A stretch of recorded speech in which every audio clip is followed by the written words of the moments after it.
सत्वं सुखे संजायति रजः कर्मणि भारत। ज्ञानम् आवृत्य तु तमः प्रमादे संजयायुतः। आज भगवद गीता के 14वें अध्याय का 9वां श्लोक है और इस श्लोक का अर्थ है, हे भरतपुत्र, सत्वगुण मनुष्यों को सुख से बांधता है, रजोगुण सकाम कर्म से बांधता है और तमोगुण मनुष्य के ज्ञान को ढककर उसे पागलपन से बांधता है।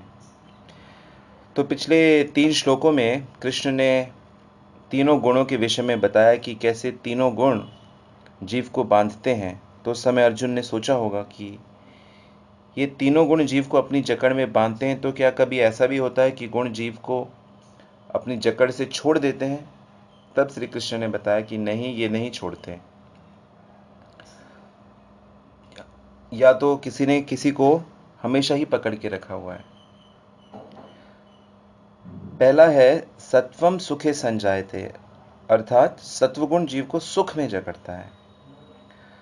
तो कृष्ण यही बता रहे हैं कि जो सात्विक सुख होता है वो प्रारंभ में विष के समान लगता है और अंत में अमृत के समान होता है।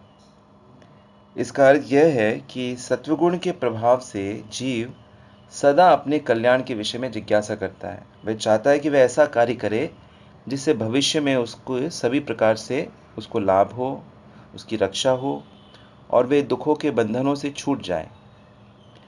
वह सोचता है कि उसे वही कार्य करना चाहिए जो कार्य उसके लिए ईश्वर ने पहले से निश्चित कर दिए हों।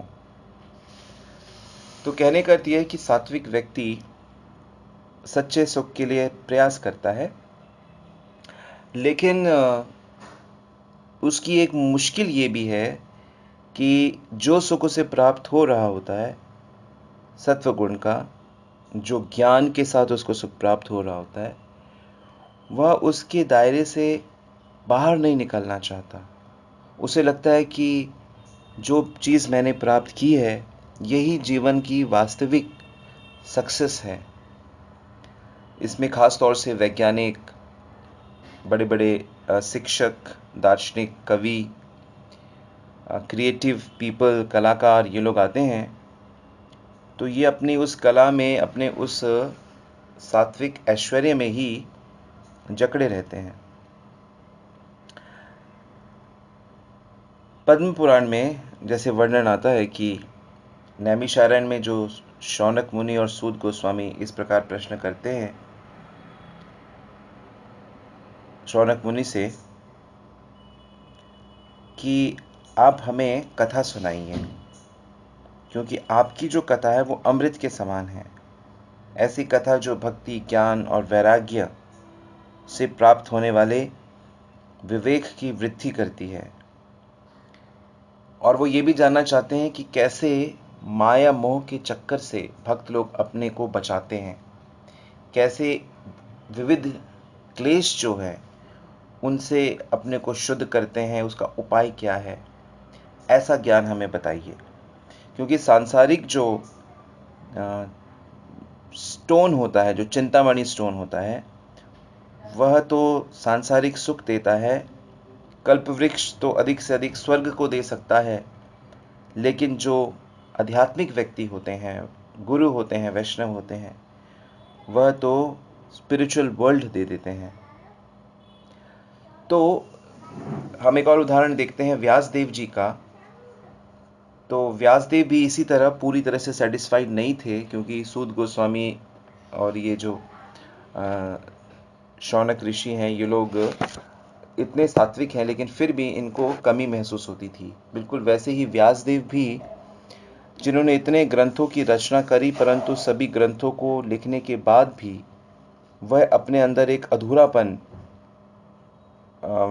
महसूस कर रहे थे।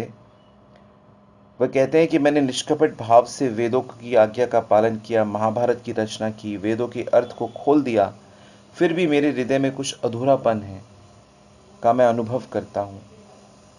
लगता है मैंने श्री कृष्ण की भक्ति बिल्कुल ठीक से नहीं करी है।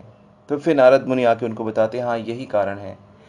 जब जब तक जीव श्री कृष्ण की ओर आकर्षित नहीं होता तब तक उसे शांति नहीं मिलती, और श्री कृष्ण से आकर्षण ही मूलतः भक्ति है। ऐसे ही जो रजोगुण के कर्म हैं वो मनुष्य को सकाम कर्म में जोड़ते हैं। रजः कर्मणि भारता।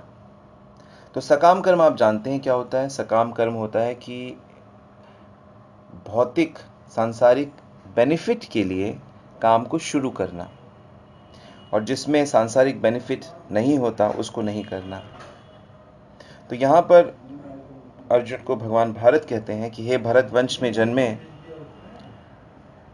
भारत शब्द का अर्थ है ऐसा व्यक्ति जो यानी कि प्रकाश में लगा है, रत है, आसक्त है। तो तुम सत्वगुण में बंधे होने के कारण अपने ही कल्याण की जिज्ञासा करते हो। तुम्हारे ऊपर रजोगुण और तमोगुण का कोई प्रभाव नहीं है।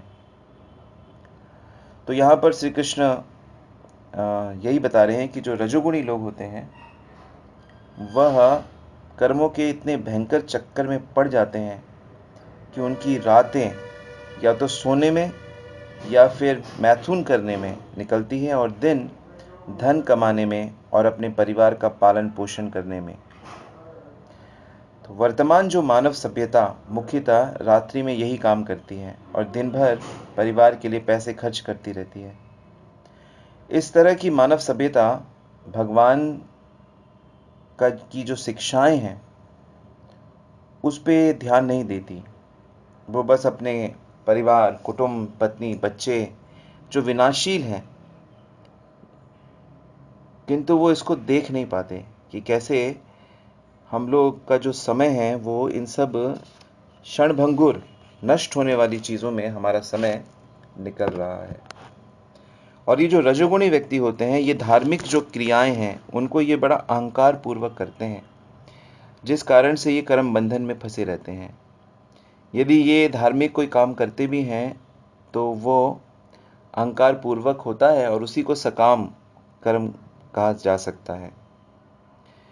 श्रील प्रभुपाद बताते हैं कि रजोगुणी व्यक्ति सकाम कर्म में लगकर धन प्राप्त करके उसे अच्छे कार्यों में लगाता है। कभी कभी वह अस्पताल खोलता है, धार्मिक संस्थाओं को दान देता है। ऐसा रजोगुणी व्यक्ति करते हैं। भागवत के तीसरे स्कंद में दक्ष महाराज की कथा आती है, जो रिश्ते में तो भगवान शिव के ससुर थे, लेकिन फिर भी वो शिव से बहुत द्वेष रखते थे, क्योंकि वो हमेशा अपनी प्रतिष्ठा चाहते थे। जो भी उनकी विद्या, तपस्या थी, ऐश्वर्य था, उसमें भयंकर एक दिखावटीपना था, दंभ था। तो इसलिए वो अपना सम्मान, सत्कार, पूजा ये सब चाहते थे। तो ये प्योरली रजोगुण के लक्षण है। फिर आगे कैसे शिव जी से उनका द्वेष होता है और वो नुकसान पहुंचाना चाहते हैं, शिव जी का अपमान करते हैं और उसके कारण उनका सब कुछ ध्वंस हो जाता है। ऐसे ही जो तमोगुण होता है, तमोगुण तो ज्ञान को ढककर जीव को प्रमाद में लगाता है, पागलपन में लगा देता है। ज्ञानम आवृत्यम तु तमः प्रमादे संजायिता उदा। तो इसमें प्रभुपाद समझाते हैं कि तमोगुणी व्यक्ति जो भी करता है वह ना तो उसके लिए अच्छा होता है, ना ही किसी और के लिए हितकर होता है। एक बड़ा सुंदर उदाहरण आता है भागवत में राजा वेन का। राजा वेन इतना दुष्ट था बचपन से ही कि जब वो छोटा बालक था तब भी वह अपने बाणों से निर्दोष पशुओं का वध कर देता था। खेल खेल में वो बालकों को मार देता था, अपने जो सहपाठी थे। लेकिन क्योंकि वो राजा का बेटा था इसलिए ज़्यादा लोग उसके खिलाफ कुछ कर नहीं पाते थे। और देखा ही जाता है समाज में जिनके पास थोड़ा बहुत पावर आ जाती है उनका व्यवहार कितना खराब होता है। वास्तव में ये तमोगुण के कारण होता है। फिर जैसे वो राजा बनता है तो उसने तो पूरी पृथ्वी से यज्ञों को ही बंद करवा दिया था। उसने आदेश दिया था कि कोई भी ब्राह्मण को ना दान दे, ना ही कोई अपने घर में हवन करे। इस प्रकार उसने ढिंडोरा पिटवा कर सभी प्रकार के धार्मिक कार्यों को बंद करवा दिया। तो यहाँ पर श्री कृष्ण इसी बात को समझा रहे हैं कि तमोगुणी जीव के ज्ञान को ढककर प्रमाद में जकड़ लेता है। तो इसलिए हमें बड़ी सावधानी से कृष्ण भक्ति को करना है और अपने लाइफ में, अपने घर में, अपने मन में, अपने हर एक्टिविटी में हमें ये ध्यान देना है कि कहीं हम ये गुणों से प्रेरित होकर तो नहीं कर रहे।